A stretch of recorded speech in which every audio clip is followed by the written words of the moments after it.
السلام علیکم ورحمۃ اللہ. اشهد ان لا اله الا الله وحده لا شريك له واشهد ان محمدا عبده ورسوله. اما بعد فاعوذ بالله من الشيطان الرجيم. بسم الله الرحمن الرحيم. الحمد لله رب العالمين الرحمن الرحيم الرحمن الرحيم مالك يوم الدين. إياك نعبد وإياك نستعين.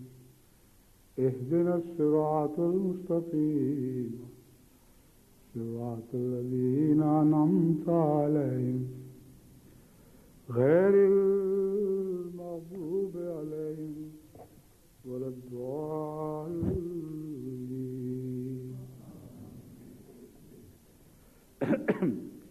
إنما المؤمنون الذين إذا ذكر الله وجلت قلوبهم وإذا تليت عليهم آياته زادتهم إيمانا وعلى ربهم يتوكلون. مومن صرف وہی ہیں کہ جب اللہ کا ذکر کیا جاتا ہے تو ان کے دل ڈر جاتے ہیں، جب ان پر اس کی آیات پڑھی جاتی ہیں تو ان کو ایمان میں بڑھا دیتی ہیں اور وہ اپنے رب پر ہی توکل کرتے ہیں. اسی توکل کے مضمون پر چند احادیث نبوی کا انتخاب کیا ہے اور حضرت اقدس مسیح موعود علیہ السلام کے چند اقتباسات پیش کروں گا. حضرت ابوبکر صدیق رضی اللہ تعالیٰ عنہ سے روایت ہے کہ جب ہم غار میں تھے تو میں نے مشرکین کے قدموں کی طرف دیکھا جبکہ وہ ہمارے سروں پر آ پہنچے تھے. اس پر میں نے عرض کیا، یا رسول اللہ، اگر ان میں کوئی اپنے قدموں کی طرف دیکھے تو ضرور وہ ہمیں دیکھ لے گا.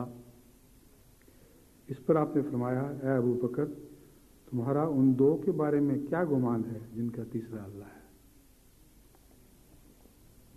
کیسا پیارا جواب ہے. اور اس جواب میں حضرت ابوبکر صدیق رضی اللہ تعالیٰ عنہ کو بھی شامل کر لیا. اور شیعوں کے خلاف سب سے بڑی پختہ دلیل یہی دلیل ہے، اس سے بڑھ کر پختہ دلیل نہیں ہو سکتی.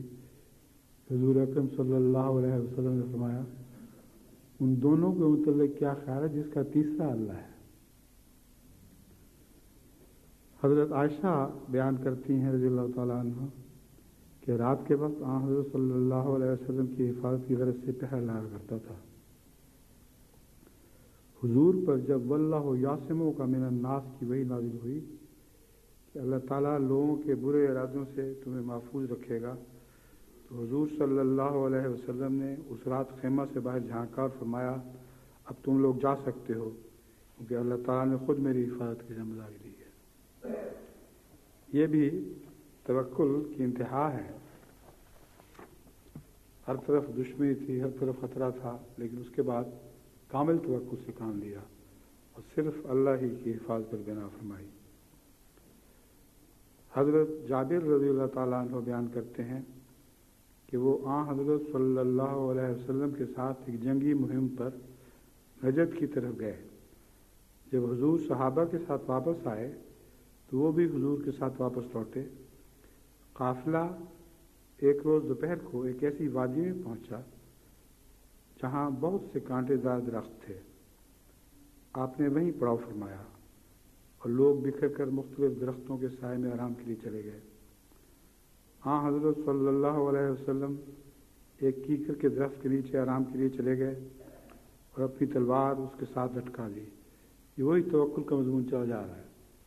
جب اللہ تعالیٰ نے فرمایا کہ میں تیری حفاظت کروں گا تو اس کے بعد ایک لمحہ بھی آپ نے کسی اور کی حفاظت پر بھروسہ نہیں فرمایا اور قافلہ سارا پھیلا ہوا، ایک درخت کے نیچے جا کے آپ لیٹ گئے اور اپنی تلوار بھی وہاں لٹکا دی. ایک کیکر کے درخت کے نیچے آرام کے لیے چلے گئے اور اپنی تلوار اس کے ساتھ لٹکا دی. ہم سب سو گئے.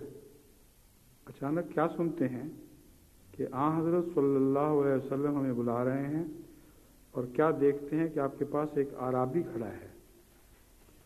آپ نے فرمایا اس نے سوتے میں مجھ پر میری تلوار سونپ لی تھی، اور جب میں بیدار ہوا تو وہ تلوار اس کے ہاتھ میں لہرا رہی تھی. یہ کہنے لگا کہ تجھے مجھ سے کون بچا سکتا ہے. میں نے 3 بار کہا اللہ اللہ اللہ. جب یہ حضور صلی اللہ علیہ وسلم اللہ اللہ فرمایا تو کانپ کر اس کے ہاتھ سے تلوار چھوٹ کر نیچے گر گئی. ایک اور روایت میں جابر کہتے ہیں کہ غزوہ ذات الرقاع میں ہم حضور کے ساتھ تھے. تب ایک دن ہم ایک سایہ در درخت کے پاس پہنچے. ہم نے حضرت صلی اللہ علیہ وسلم کے آرام کے لیے اسے منتخب کیا. اچانک ایک مشرک وہاں آ پہنچا. یہ وہی واقعہ ایک اور روایت میں اس طرح بیان ہوا ہے. جب کہ آپ کی تلوار درخت سے لٹک رہی تھی، اس نے تلوار سونپ لی اور کہنے لگا کیا تم مجھ سے ڈرتے ہو یا نہیں؟ حضور نے اسے جواب دیا نہیں. اس نے کہا پھر مجھ سے تمہیں کون بچا سکتا ہے؟ آپ نے فرمایا اللہ. اس پر تلوار اس کے ہاتھ سے گر پڑی. جب حضور نے تلوار اٹھائی اور فرمایا اب مجھ سے تجھے کون بچا سکتا ہے، اس پر وہ کہنے لگا آپ درگزر فرما دیں. آپ نے فرمایا کیا تو گواہی دیتا ہے کہ اللہ تعالیٰ کے سوا کوئی معبود نہیں؟ وہ تھا بھی بڑا پکا مشرک. جب یہ حضور نے فرمایا اور میں اللہ کا رسول ہوں، اس نے جواب دیا نہیں، میں یہ گواہی نہیں دیتا، لیکن میں آپ سے عہد کرتا ہوں آپ سے کبھی لڑائی نہیں کروں گا اور نہ ان لوگوں کے ساتھ شامل ہوں گا جو آپ سے لڑتے ہیں. اس حدیث میں ایک بہت گہرا سبق یہ ہے کہ اسلام تلوار کے زور سے نہیں پھیلا. وہ موقع تھا کہ جب اس نے انکار کر دیا کہ میں آپ کو اللہ کا رسول نہیں مانتا تو تلوار سے اس کی گردن کاٹنی چاہیے تھی. حضور اکرم صلی اللہ علیہ وآلہ وسلم نے صرف اس کے یہ کہنے پر کہ میں آپ سے اب لڑائی نہیں کروں گا اس کو چھوڑ دیا. وہ اپنے ساتھیوں سے جا ملا اور ان سے کہنے لگا کہ میں تمہارے ہاں ایک ایسے شخص کے پاس سے آیا ہوں جو لوگوں میں سب سے بہتر ہے.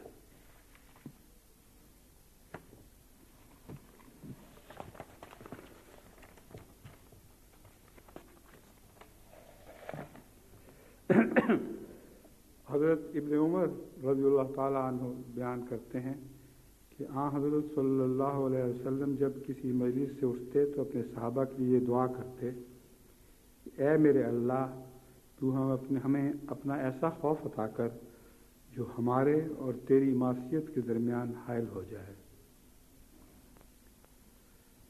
ایسا خوف عطا کر جو ہمارے اور تیری معصیت کے درمیان حائل ہو جائے، اور ہمیں اپنی ایسی اطاعت عطا کر جس کی وجہ سے تو ہمیں جنت میں پہنچا دے، اور ایسا یقین بخش کہ جس کی وجہ سے دنیا کے مصائب تو ہم پر آسان کر دے.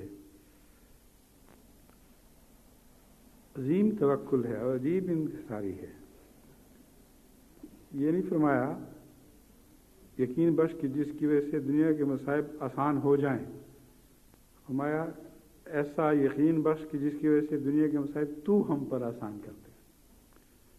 حضرت اقدس محمد رسول اللہ صلی اللہ علیہ وسلم کی ایک ایک بات میں عرفان کی اتنی گہرائی ہے کہ انسان اس میں ڈوب کر حیران رہ جاتا ہے.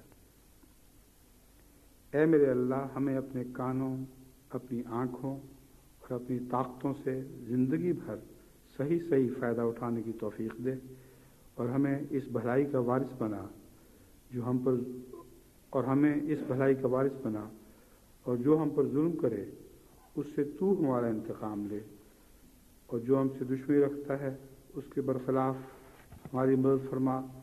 ہمارے دین کے بارے میں ہمیں کسی اطلاع میں نہ ڈال، اور دنیا کو ہمارا سب سے بڑا غم اور فکر نہ بنا، اور دنیا ہی ہمارا مبلغ علم نہ ہو.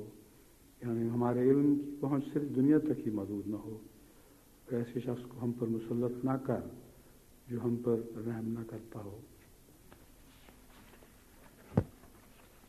آج کل خصوصیت کے ساتھ جماعت کو پاکستان کے حالات کے پیش نظر اس دعا پر بہت زور دینا چاہیے، یہ ہمارے رب تجھ پر ہی توکل ہے، ایسے شخص کو ہم پر مسلط نہ فرما جو بندوں پر رحم نہ کرتا ہو۔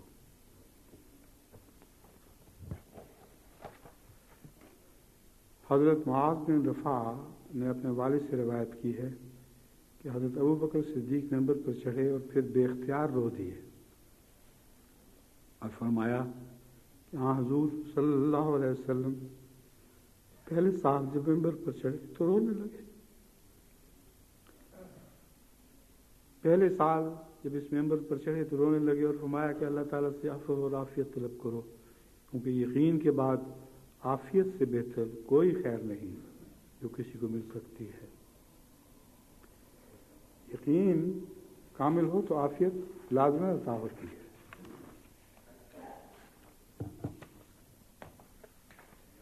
اب میں حضرت اقدس مسیح موعود علیہ السلام کے چند اقتباسات اسی توکل کے ضمن میں بیان کرتا ہوں۔ دنیا میں سچا مذہب وہی ہے جو بذریعہ زندہ نشانوں کے یقین کی راہ دکھلاتا ہے۔ دنیا میں سچا مذہب وہی ہے جو بذریعہ زندہ نشانوں کے یقین کی راہ دکھلاتا ہے۔ باقی لوگ اسی زندگی میں دوزخ میں گرے ہوئے ہیں۔ بھلا بتلاؤ یہ زن بھی کچھ چیز ہے، جس کے دوسرے لفظوں میں یہ معنی ہے کہ شاید یہ بات صحیح ہے یا غلط۔ یاد رکھو کہ گناہ سے پاک ہونا بجوز یقین کے کبھی ممکن نہیں۔ فرشتوں کی کسی زندگی بجوز یقین کے کبھی ممکن نہیں۔ دنیا کی بے جا عیاشیوں کو ترک کرنا بجوز یقین کے کبھی ممکن نہیں۔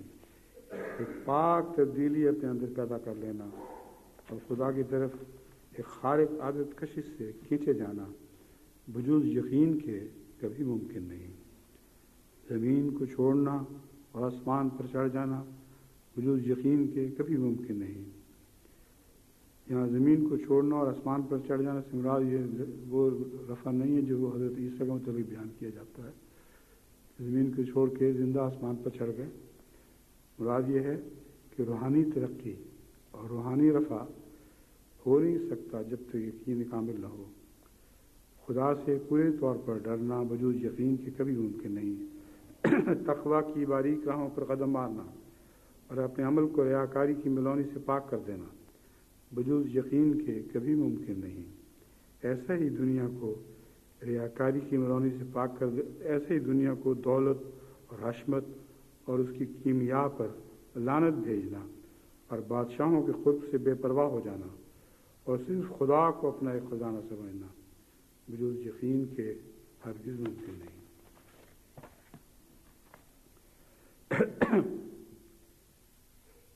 آج تو میں ان کو مضمون کہا تھا اتنا دیں کہ گھنٹے کے قریب ہو جائے پورا، لیکن یہ تو دیکھتے دیکھتے گزر گیا، تھوڑا سا رہ گیا باقی، جتنا بھی ہو۔ فرماتے ہیں یاد رکھو یقین بڑی چیز ہے، جو شخص یقین میں کامل ہوتا ہے خدا تعالیٰ خود اس کی دستگیری کرتا ہے۔ اب یہ دستگیری شرط بتائی ہے یقین کی۔ وہ لوگ جو یقین کرتے ہیں اور پھر خیال کرتے ہیں کہ ہمیں کامل یقین ہے اور دستگیری کے لیے دوسروں کی طرف متوجہ ہو جاتے ہیں، ان کی دستگیری خدا نہیں کرتا، جس کا مطلب ہے یقین نہیں ہے۔ اگر خدا ان کی دستگیری کرتا تو کبھی بھی وہ دوسروں کی طرف متوجہ نہ ہوتے۔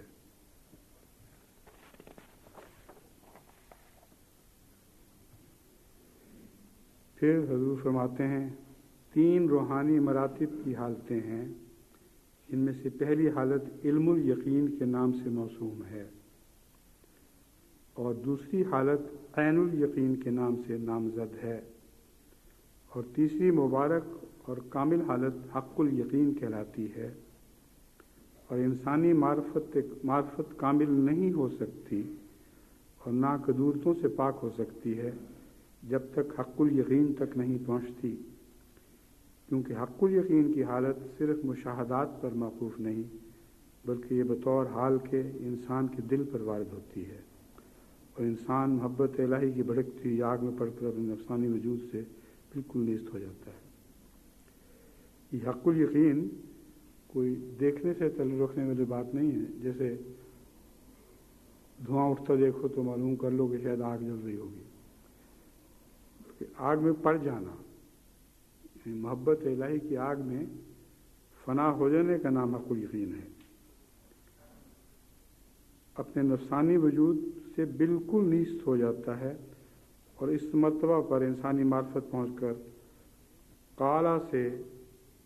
قال سے حال کی طرف انتقال کرتی ہے، اور سفلی زندگی بالکل جل کر خاک ہو جاتی ہے، اور ایسا انسان خدا تعالیٰ کی گود میں بیٹھ جاتا ہے، جیسا کہ ایک لوہا آگ میں پڑ کر بالکل آگ کی رنگ میں آ جاتا ہے، اور آگ کی صفات اس سے ظاہر ہونی شروع ہو جاتی ہیں۔ ایسا ہی اس درجہ کا آدمی صفات الہیہ سے ذیلی طور پر متصف ہو جاتا ہے، اور اس قدر طبعاً مرضوات الہیہ میں فنا ہو جاتا ہے کہ خدا میں ہو کر بولتا ہے، اور خدا میں ہو کر دیکھتا ہے، اور خدا میں ہو کر سنتا ہے، اور خدا میں ہو کر چلتا ہے۔ پھر اس کے جبہ میں خدا ہی ہوتا ہے، اور انسانیت اس کی تجلیات الہیہ کے نیچے مغلوب ہو جاتی ہے۔ یہ کامل حالت اپنے حضرت محمد مصطفیٰ صلی اللہ علیہ وسلم کے سوا کسی کو نصیب نہیں ہوئی، اور حضرت مسیح موعود علیہ السلام کو بھی اس کی پیروی کی توفیق حضرت رسول اللہ صلی اللہ علیہ وسلم کی وجہ سے ہوئی ہے۔ اب تک حضور ہی کی راجدھانی چل رہی ہے، اس لیے یہ کمال ختم نبوت ہے کہ حضرت صلی اللہ علیہ وسلم کی مہر نبوت آج تک اسی طرح کام کر رہی ہے جس سے پہلے کیا کرتی تھی۔ اگر یہ مہر نہ لگتی تو حضرت مسیح موعود علیہ السلام کبھی نبی نہیں بن سکتے تھے۔ اگرچہ انسان کو بشریت کے تقاضا سے اضطراب ہوتا ہے، مگر وہ خاصہ بشریت ہے، اور سب انبیاء میں بھی اس میں شریک ہیں۔ جیسے کہ جنگ بدر میں حضرت صلی اللہ علیہ وآلہ وسلم کو اضطراب ہوا تھا، مگر عام لوگوں میں اور انبیاء میں یہ فرق ہے کہ عام لوگوں کی طرح انبیاء کے اضطراب میں یاس کبھی نہیں ہوتی۔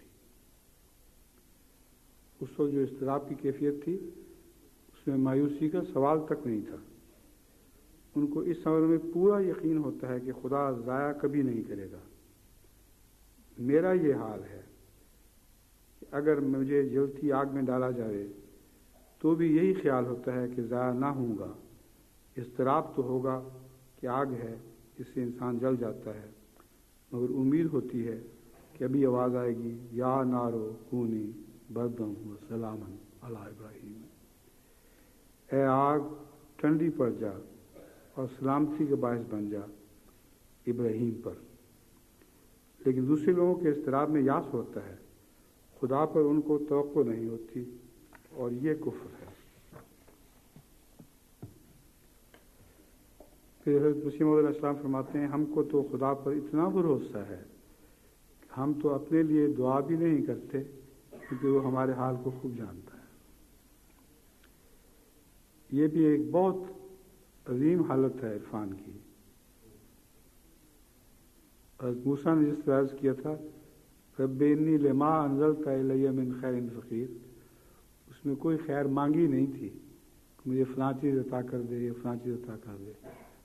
لما انزلت الی من خیر فقیر، میں ایک فقیر بیٹھا ہوں، جو تو بہتر سمجھتا ہے وہی مجھے عطا کر، اور اس دعا کے ذریعے سے آپ کو سب کچھ مل گیا۔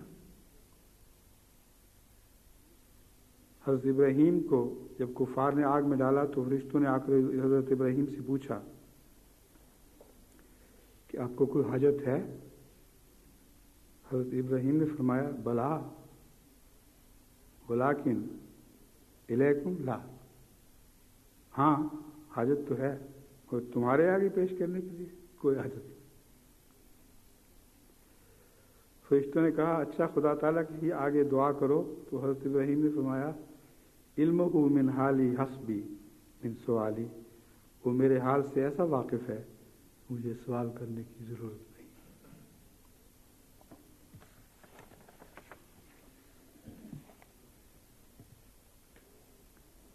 یہ فرماتے ہیں میں اپنے قلب کی عجیب کیفیت پاتا ہوں جیسے سخت حبس ہوتا ہے اور گرمی کمال شدت کو پہنچ جاتی ہے تو لوگ وثوق سے امید کرتے ہیں کہ اب بارش ہوگی.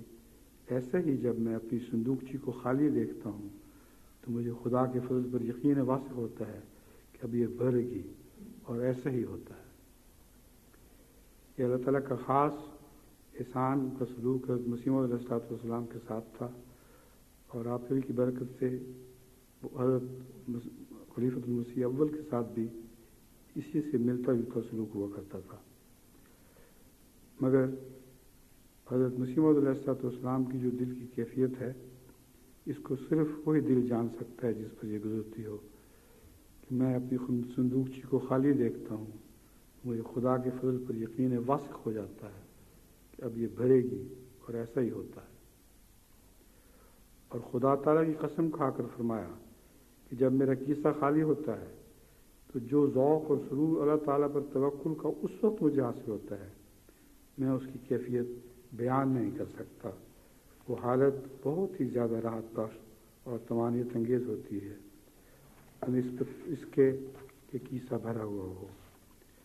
ان دنوں میں جبکہ دنیاوی مقدمات کی وجہ سے والد صاحب اور بھائی صاحب طرح طرح کے ہم و غموم میں مبتلا رہتے تھے، وہ بسا اوقات میری حالت دیکھ کر رشک کھاتے اور فرمایا کرتے تھے کہ بڑے ہی خوش نصیب ہے، اس کے نزدیک کوئی غم نہیں آتا.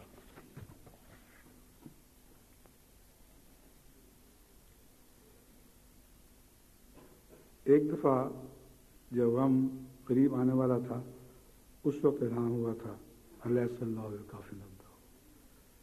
وہ دن اور پھر وفات کے دن تک وہ غم قریب نہیں آیا. یہ وہی انگوٹھی ہے حضرت مسیح علیہ السلام کی جو اس وقت میں نے پہنی ہوئی ہے. یہ بھی یاد رکھو کہ مصیبت کے زخم کے لیے کوئی مرہم ایسا تسکین دے اور آرام بخش نہیں جیسا کہ اللہ تعالیٰ پر بھروسہ کرنا ہے. جو شخص اللہ تعالیٰ پر بھروسہ کرتا ہے وہ سخت مشکلات اور مصائب میں بھی اندر ہی اندر تسلی اور اطمینان پاتا ہے.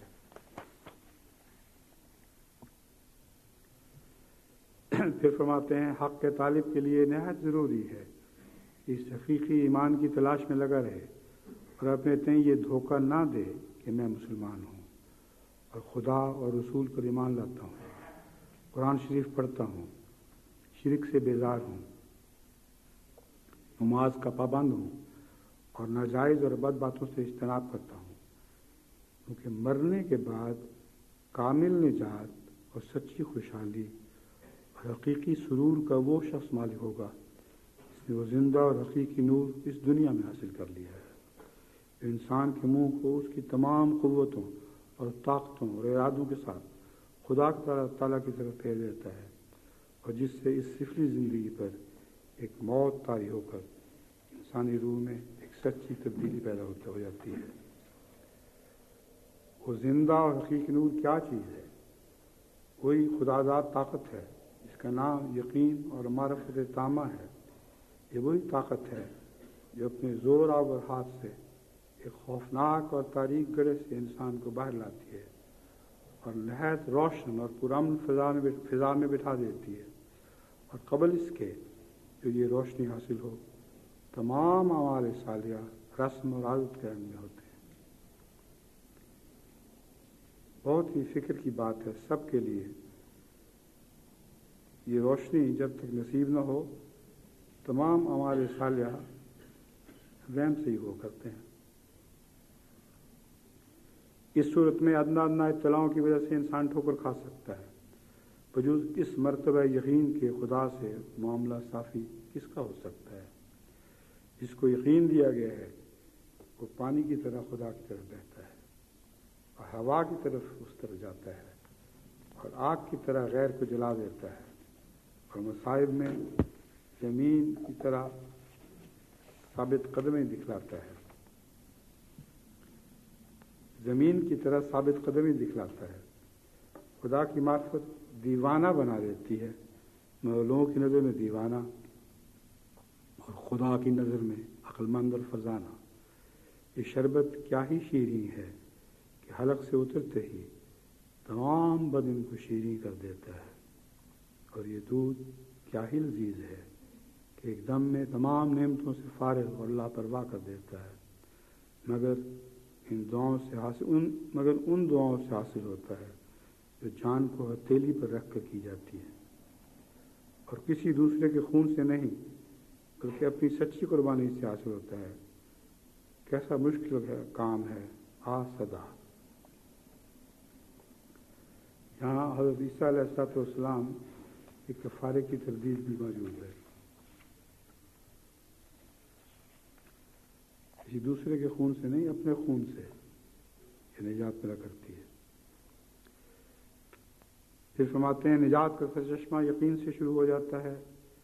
سب سے بڑی نعمت یہ ہے کہ انسان کو اس بات کا یقین دیا جائے کہ اس کا خدا در حقیقت موجود ہے، جو مجرم اور سرکش کو بے سزا نہیں چھوڑتا اور رجوع کرنے والے کی طرف رجوع کرتا ہے۔ یہی یقین تمام گناہوں کا علاج ہے۔ وجود اس کے دنیا میں نہ کوئی کفارہ ہے، نہ کوئی خون ہے جو گناہ سے بچاوے۔ کیا تم دیکھتے نہیں کہ ہر ایک جگہ تمہیں یقین ہی ناقدنی باتوں سے روک دیتا ہے؟ تم آگ میں ہاتھ نہیں ڈال سکتے کہ وہ مجھے جلا دے گی۔ تم شیر کے آگے اپنے تئیں کھڑا نہیں کرتے کیونکہ تم یقین رکھتے ہو کہ وہ مجھے کھا لے گا۔ تم کوئی زہر نہیں کھاتے کیونکہ تم یقین رکھتے ہو کہ وہ مجھے ہلاک کر دے گی۔ بس اس میں کیا شک ہے کہ بے شمار تجارب سے تم پر ثابت ہو چکا ہے کہ جس جگہ تمہیں یقین ہو جاتا ہے کہ یہ فعل یا یہ حرکت بلا شبہ مجھے ہلاکت تک پہنچائے گی، تم فی الفور اس سے رک جاتے ہو، اور پھر وہ گناہ تم سے سرزد نہیں ہوتا۔ پھر خدا تعالیٰ کے مقابل پر کیوں اس ثابت شدہ فلسفہ سے کام نہیں لیتے؟ کیا تجربہ نے اب تک گواہی نہیں دی کہ بجوز یقین کے انسان گناہ سے روک نہیں سکتا؟ ایک بکری یقین کی حالت میں اس مرغزار میں چر نہیں سکتی، اس میں شیر سامنے کھڑا ہے۔ بس جبکہ یقین لا یعقل حیوانات پر بھی اثر ڈالتا ہے، اور تم تو انسان ہو۔ اگر کسی دل میں خدا کی ہستی اور اس کی ہیبت اور عظمت اور جبروت کا یقین ہے، وہ یقین ضرور اسے گناہ سے بچا لے گا، اور اگر وہ نہیں بچ سکا تو اسے یقین نہیں۔ کیا خدا پر یقین لانا اس یقین سے کم تر ہے جو شیر اور سانپ اور زہر کے وجود کا یقین ہوتا ہے؟ تو وہ گناہ جو خدا سے دور ڈالتا ہے اور جہنمی زندگی پیدا کرتا ہے، اس کا اصل سبب عدم یقین ہے۔ کاش میں کس دف کے ساتھ اس کی مرادی کروں، کاش میں کس دف کے ساتھ اس کی مرادی کروں کہ گناہ سے چھڑانا یقین کا کام ہے، جھوٹی فقیری اور مشیقت سے توبہ کرنا یقین کا کام ہے، خدا کو دکھلانا یقین کا کام ہے۔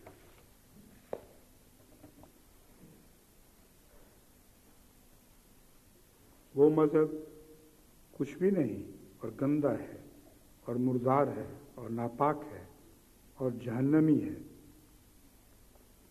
اور خود جہنم ہے، یقین کے چشمے تک نہیں پہنچا سکتا۔ زندگی کا چشمہ یقین سے ہی نکلتا ہے، وہ پر جو آسمان کی طرف اڑاتے ہیں وہ یقین ہی ہیں۔ کوشش کرو کہ اس خدا کو تم دیکھ لو جس کی طرف تم نے جانا ہے۔ بہت ہی عارفانہ کلام ہے، اور یہی ایک چیز ہے جسے لوگ بھول جاتے ہیں۔ اس خدا کو تم دیکھ لو جس کی طرف تمہیں جانا ہے، اور مرکب یقین ہے جو تمہیں خدا تک پہنچائے گا۔ اس قدر اس کی تیز رفتار ہے کہ وہ روشنی جو سورج سے آتی ہے اور زمین پر پھیلتی ہے، وہ بھی اس کی صورت رفتار کے ساتھ مقابلہ نہیں کر سکتی۔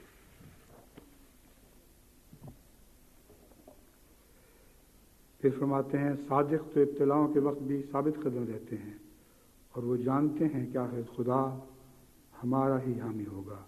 اور یہ عاجز اگرچہ ایسے کامل دوستوں کے وجود سے خدا تعالیٰ کا شکر کرتا ہے، لیکن باوجود اس کے یہ بھی ایمان ہے کہ اگرچہ ایک فرد بھی ساتھ نہ رہے اور سب چھوڑ چھاڑ کر اپنا اپنا راہ لیں، تب بھی مجھے کچھ خوف نہیں. میں جانتا ہوں کہ خدا تعالیٰ میرے ساتھ ہے، اور میں پیسا جاؤں اور کچلا جاؤں اور ایک ذرے سے بھی حقیر تر ہو جاؤں اور ہر ایک طرف سے ایذا اور گالی اور لعنت دیکھوں، تب بھی میں آخر فتح یاب ہوں گا. مجھ کو کوئی نہیں جانتا، اور وہ جو میرے ساتھ ہے میں ہرگز ضائع نہیں ہو سکتا. مجھ کو کوئی نہیں جانتا، مگر وہ جو میرے ساتھ ہے میں ہرگز ضائع نہیں ہو سکتا. دشمنوں کی کوششیں بس ہیں اور حاسدوں کے منصوبے لا حاصل ہیں.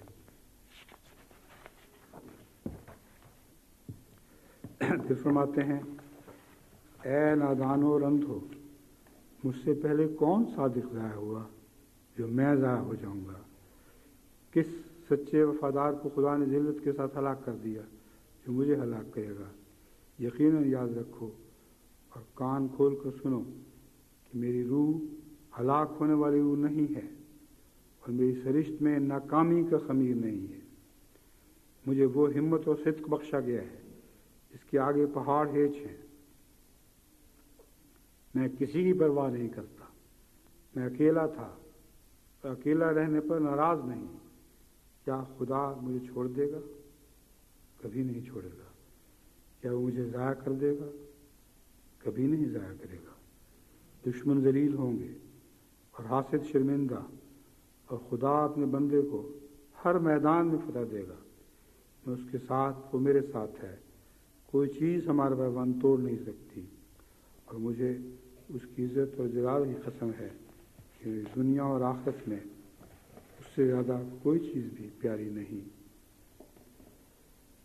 اس سے زیادہ کوئی چیز بھی پیاری نہیں کہ اس کے دین کی عظمت ظاہر ہو، اس کا جلال چمکے اور اس کا بول بالا ہو. کسی ابتلا سے اس کے فضل کے ساتھ مجھے خوف نہیں، اگرچہ ایک ابتلا نہیں، کروڑ ابتلا ہوں. ابتلاؤں کے میدان میں اور دکھوں کے جنگلوں میں مجھے طاقت دی گئی ہے. من نہ آنستم کے روز جنگ بینی پشت من، آمنم کے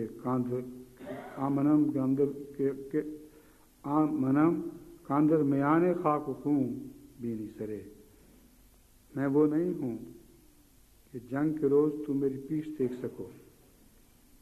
میں وہ ہوں کہ خاک و خون میں لتڑا ہوا میرا سر دیکھ سکتے ہو اور میری پیٹھ نہیں دیکھ سکو گے.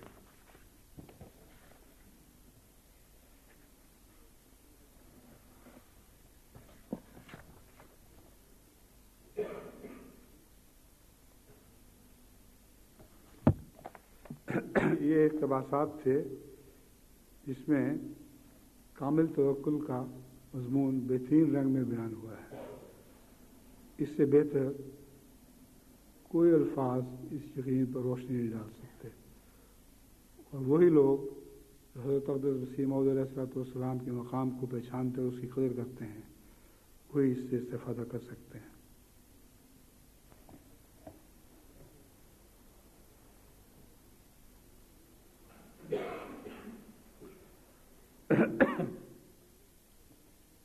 الحمد لله نحمده ونستعينه ونستغفره ونؤمن به ونتوكل عليه ونعوذ بالله من شرور أنفسنا ومن سيئات أعمالنا. من يهده الله فلا مضل له ومن يضلل فلا هادي له. ونشهد أن لا إله إلا الله ونشهد أن محمدا عبده ورسوله. عباد الله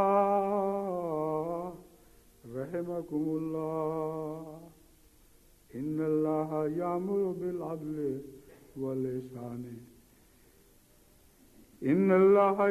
بالعدل والإحسان وإيتاء ذي القربى وينهى عن الفحشاء والمنكر والبغي يعظكم لعلكم تذكرون. اذکروا